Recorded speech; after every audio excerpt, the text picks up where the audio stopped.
Hello, I'm Cod Director Paul Ferrace, and I'm in Cod's Radio Shack, a very cramped space. And we're about to demonstrate something we've discovered here, how they replace tubes on the giant TBL radio, which this giant stack of radio gear with its tubes, and tubes burned out frequently.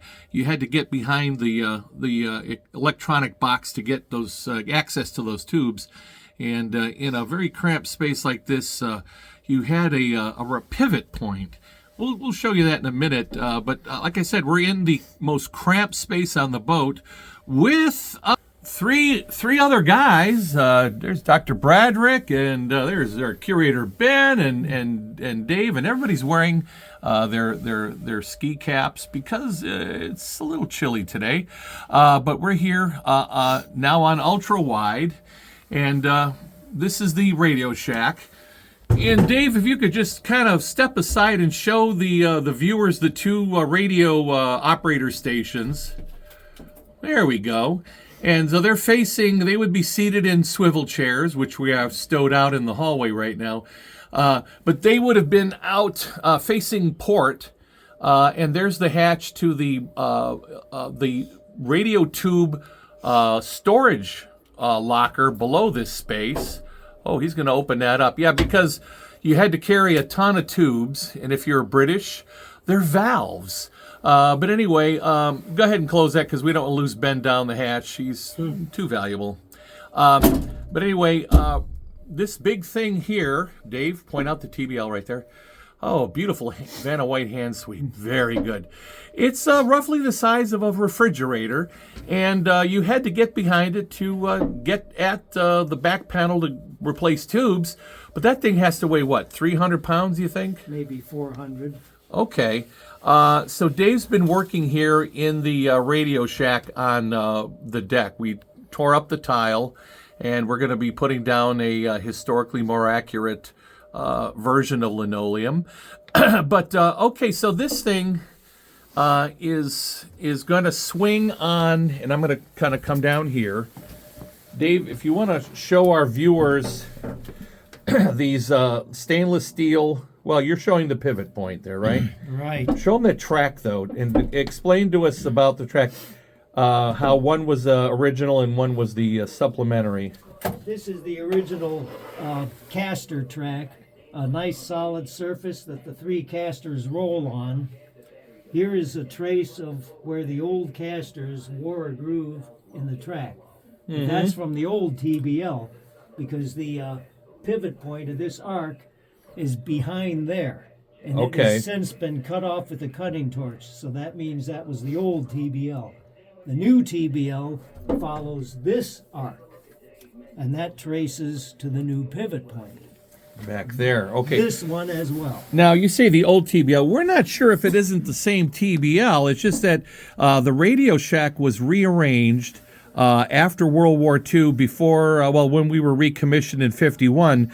The two operator stations now face to port, but originally they faced aft, and I'm just going to say down here where there's a bunch of equipment, and our RBO is there right now. The two operator stations were facing aft, and that was kind of cramped. They were able to open up more space by moving the TBL back, putting them to facing port, and that opened up some important space so they could put the RBO radio here and take it out of its shelf in the crew's mess, which meant that a couple of guys had to bang their heads while they're eating against the radio.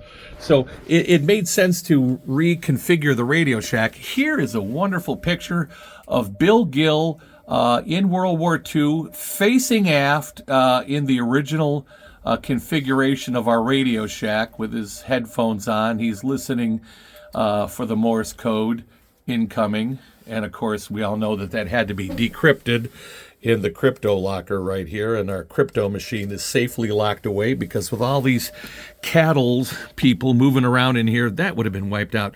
So we cannot put this off any longer. We are ready for the dramatic moment. John, I'm going to ask you to step a little closer to Ben. And I guess I'm going to be down here. and catch the drama of the 300-pound radio rack sliding on its slide skid. Ready? 1, 2, 3.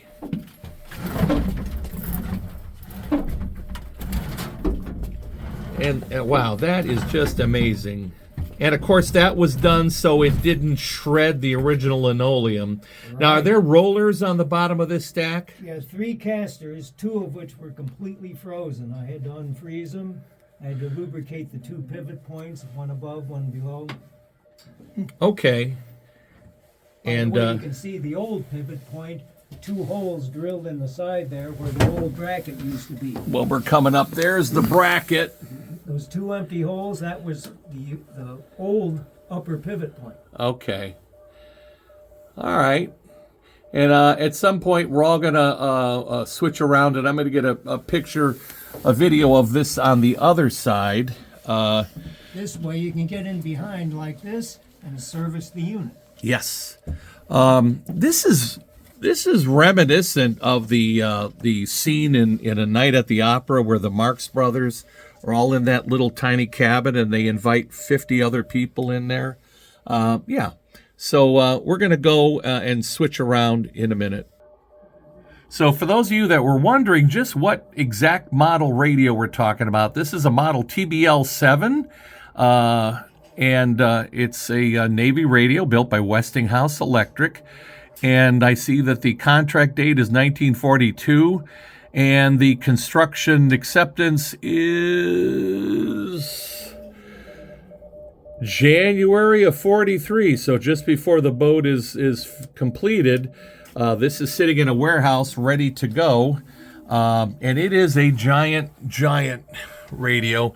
And it's taller than me, so it's about 6 feet 3 inches off the deck. And I'm panning and scanning down.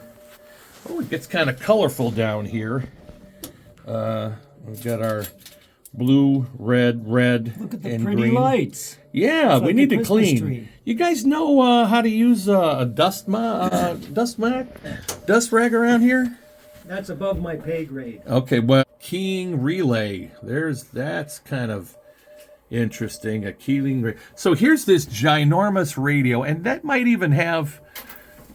I was just kidding, but hey, at some point, when we're done here, it would be great to actually get some Q-tips in here and dust and clean off this beautiful radio, which does work. And it says print inside here up on this little switch box. And of course, there's our antenna trunk. Okay, Dave, so we have it swung out. Why don't you swing it back? And then that way I can switch places. So there's that giant radio swinging on the skid pad. All right. Now with my bad back, okay, so there's how it's squared away in this corner of the Radio Shack. There's our antenna patch board over there behind Dave. Now you can put the 3 antenna harnesses back into their sockets. Up here in the cutoff trunk. Yeah, I had to take them out, otherwise it would bang in. Oh, no, we don't want to damage. Yeah. And by the way, you can shut this sea chest if you want. I know we can, yes. Because if you had to go very deep and during depth charging, those packing glands could blow out. So there's one for the whip aerial, the starboard, and the port antennas. Yeah, and you're blowing out my placard. This is actually pretty good lighting. So let me ask you this, Dave. This side of the radio, is it identical on the other side? Yeah, I checked around. It looks just like this, just removable panels. And also in the back, again, just removable. So you can have panels. access to that. You can see the equipment racks. Tubes. There are even fluorescent lights in there. Ooh, from 1943. Yeah. 42 rather. Must be That's to impressive. Internal illumination. So these radios would have been used on ships even after the war and in the Cold War, because we've seen photos.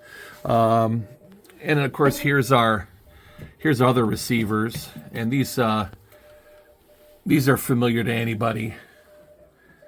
And our radio room clock with the Fox Sched. So, and our typewriters.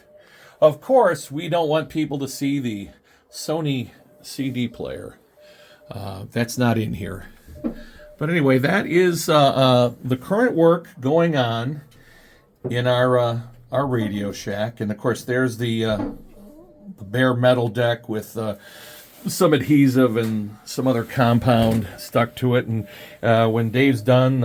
Oh, it's done now. It's okay, ready, so we're ready for ready the new flooring. ready for Ben to come in here, cut his paper patterns, and then cut the rubber pieces based on those All right. patterns. And at some point, we can paint the waterways red Yeah, again. I also scraped all of these waterways. Look at that. Yeah, It I was all- impressed by that. Yeah. All flaky. Right now, at some point during the summer, they can all get painted lead red. Here, over there, behind there, and back in here. All right. Okay. Cool beans. All right. Well, that's our radio report here from our radio room. Let's get another 6 or 7 people in here. I don't think it's quite cozy enough. All right. Thanks a lot, Dave.